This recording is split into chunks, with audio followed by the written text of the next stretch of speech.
श्री दत्तगुरूंचे 24 गुरु, निसर्गातून शिकवलेले जीवनाचे धडे. 5वा गुरु, अग्नी, तेजस्विता आणि आत्मशुद्धीचा धडा.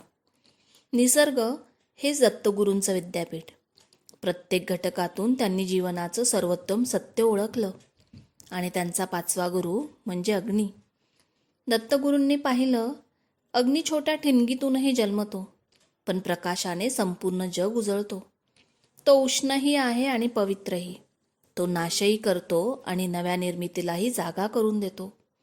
अग्नी शिकवतो, प्रकाश म्हणजे फक्त चमक नव्हे, तर योग्यतेने इतरांना उजळणं. त्याचं तेज कोणासाठीही कमी नाही आणि जास्तही नाही. ते फक्त आपल्या स्वरूपात असतं, निर्मळ, स्पष्ट आणि प्रखर. अग्नी ज्या वस्तूला स्पर्श करतो तिचं रूप बदलतो. कधी कठीण करतो, कधी शुद्ध करतो. लोखंड त्याच्यात तापून मजबूत होतं आणि सोनं त्याच्यातूनच अधिक उजळ होतं.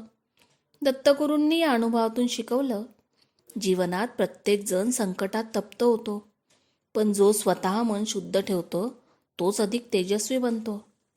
अग्नीची शिकवण म्हणजे दोष लपवू नका, त्यांना जाळा. अहंकार वाढवू नका, त्यांना वितळू द्या.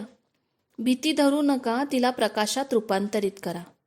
खरी तेजस्विता बाहेर नव्हे, तर आतल्या शुद्धतेतूनच जन्मते. अग्नी सांगतो, जळा, पण इतरांना जाळण्यासाठी नव्हे, स्वतःला उजळण्यासाठी. तपा, पण नाशासाठी नव्हे, स्वरूप शुद्ध होण्यासाठी. आणि दत्तगुरूंचा अंतिम संदेश म्हणजे, जिथे प्रकाश आहे तिथे अंधार राहत नाही. म्हणून स्वतःमध्ये असा प्रकाश निर्माण करा, जो तुमच्या जीवनालाच नव्हे, तर इतरांच्याही वाटा उजळवेल.